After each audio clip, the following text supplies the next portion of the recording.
Bismillahirrahmanirrahim. Assalamualaikum warahmatullahi wabarakatuh. Di sini kelompok kami akan mempresentasikan tentang analisis risiko pada UKM Jaya Preciken yang beranggotakan Surya dengan NIM belakang 0554, Mei Ayuning Tias dengan NIM belakang 055, Gusdinar Dwi Putra dengan NIM belakang 058, dengan saya sendiri Haris Setiawan 062.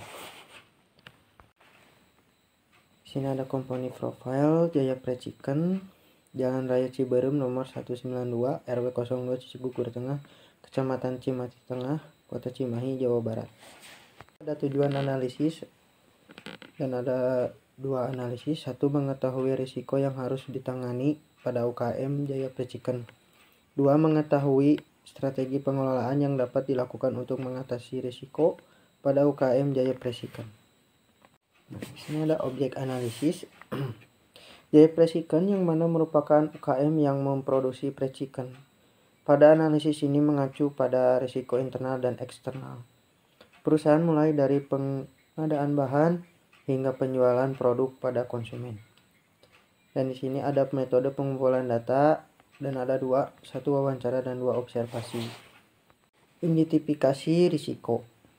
Pertama, risiko pasar atau kenaikan harga komoditi. Bahan baku utama yang digunakan untuk produksi usaha adalah ayam. Fluktuasi harga di pasar keuangan menyebabkan risiko naiknya harga komoditi yang menyebabkan biaya produksi juga ikut naik. Selain fluktuasi harga di pasar keuangan, hari raya keagamaan pada setiap tahun juga menyebabkan kenaikan harga komoditi.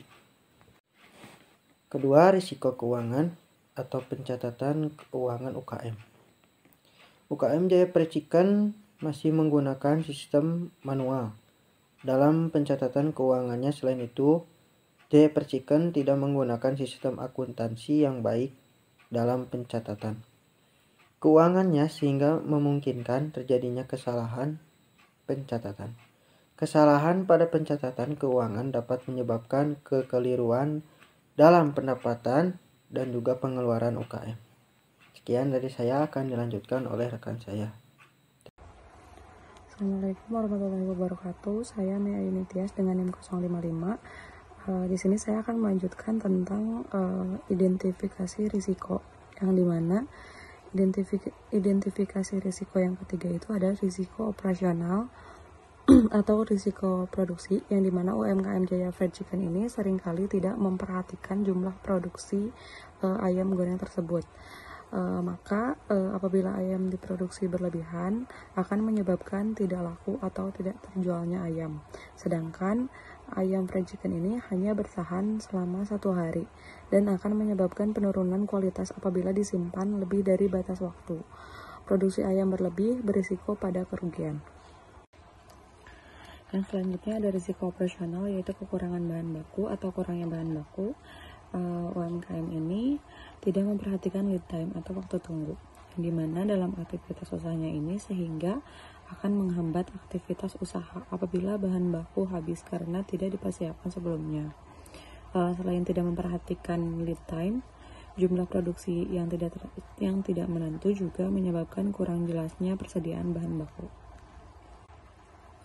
Lalu ada risiko operasional, kesalahan sumber daya manusia, yang dimana pemilik UMKM ini terjun langsung dalam menjalankan UMKM-nya saat berhadapan dengan konsumen dan melakukan transaksi jual beli. Penjual kerap kali melakukan kesalahan pada saat memberikan kembalian atau menjumlahkan total harga. Hal ini dapat menyebabkan kerugian pada UMKM tersebut. Yang selanjutnya ada risiko kepatuhan, yang dimana UMKM Jaya Preciken ini berlokasi tepat di atas trotoar dan pinggir jalan, dimana hal ini jelas melanggar peraturan perundangan yang berlaku. Juga selain menyebabkan kemacetan, lokasi UMKM ini menghalangi pejalan yang ingin berjalan di trotoar tersebut. Apabila diadakan penertiban oleh pihak yang berwenang, gerobak yang digunakan untuk usaha bisa diangkut oleh pihak yang berwenang dan menyebabkan UMKM ini terhenti atau terhambat. Untuk pembahasan identifikasi risiko yang terakhir yaitu ada risiko lingkungan atau bencana alam, yang dimana lingkungan tempat UMKM yang dijalankan ini merupakan kawasan rawan banjir. Apabila curah hujannya meninggi sehingga banjir dapat menghambat bahkan memberhentikan jalannya usaha dan menyebabkan kerugian pada usaha tersebut.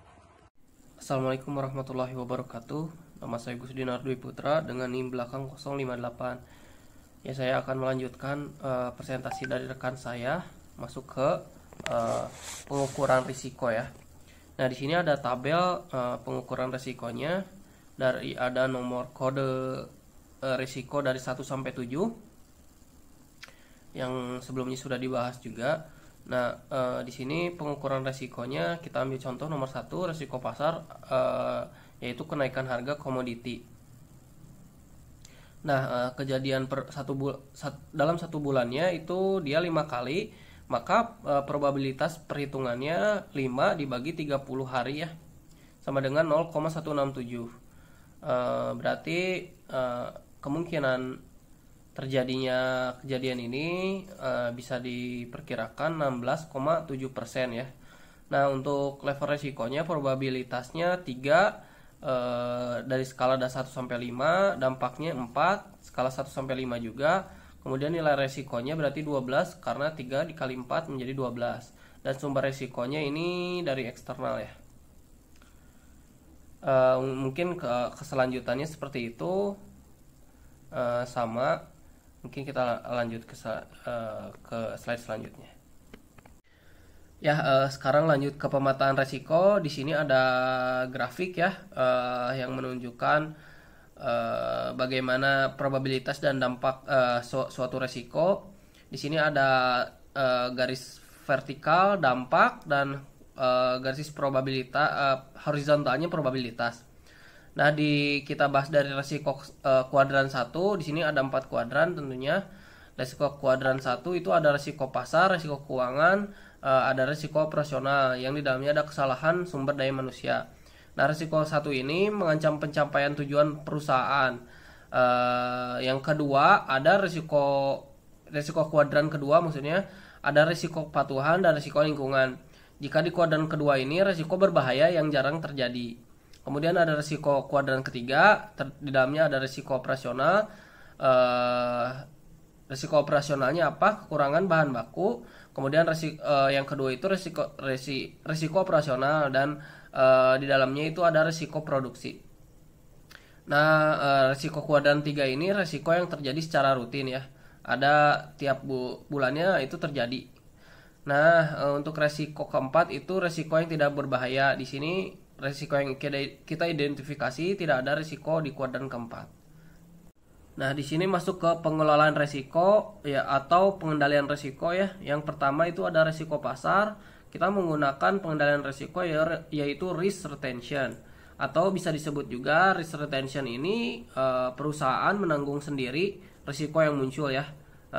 Jadi jika benar-benar terjadi, perusahaan menyediakan dana atau menanggung resiko sendiri terhadap resiko tersebut. Nah, di sini pengusaha melakukan 2 hal. Yang pertama yaitu pengusaha menyimpan sendiri resiko dengan menyisihkan hasil penjualan sebesar 5% setiap bulannya untuk menghadapi kenaikan harga ayam di pasar.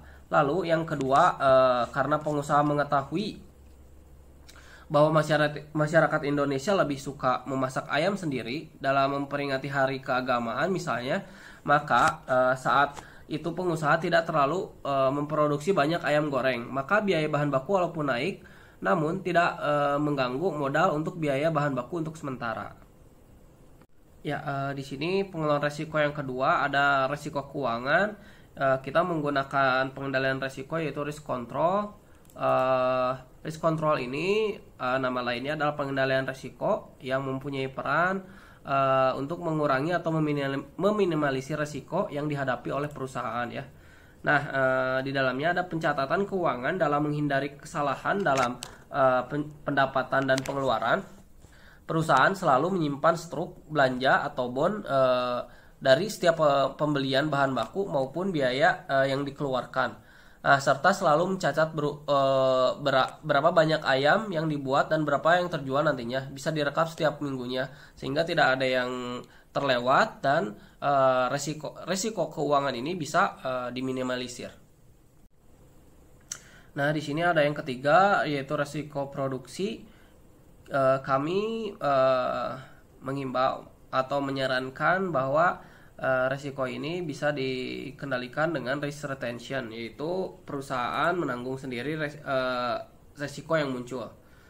Nah, untuk di dalamnya adalah dalam menangani kasus berlebihnya jumlah produksi, maka pengusaha menanggung sendiri kerugiannya. Apakah ayam yang tersisa dimakan sendiri, yang tentu saja tidak menambah pendapatan, atau jika masih berlebih, maka juga diberikan kepada tetangga daripada ayam berlebih tersebut menjadi bau busuk, mungkin jadi kadaluarsa dan mubazir juga. Nah, untuk ke resiko bahan bakunya, di sini kita menangani atau mengelola resikonya dengan risk avoidance, atau menghilangkan resiko ya, atau penghindaran resiko maksudnya.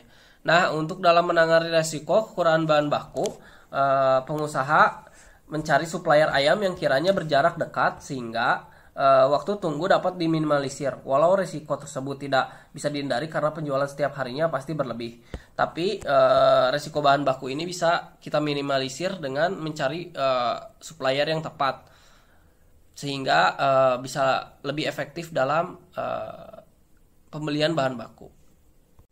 Nah, untuk yang kelima ini ada risiko operasional yang dalamnya ada kesalahan SDM ya, sumber daya.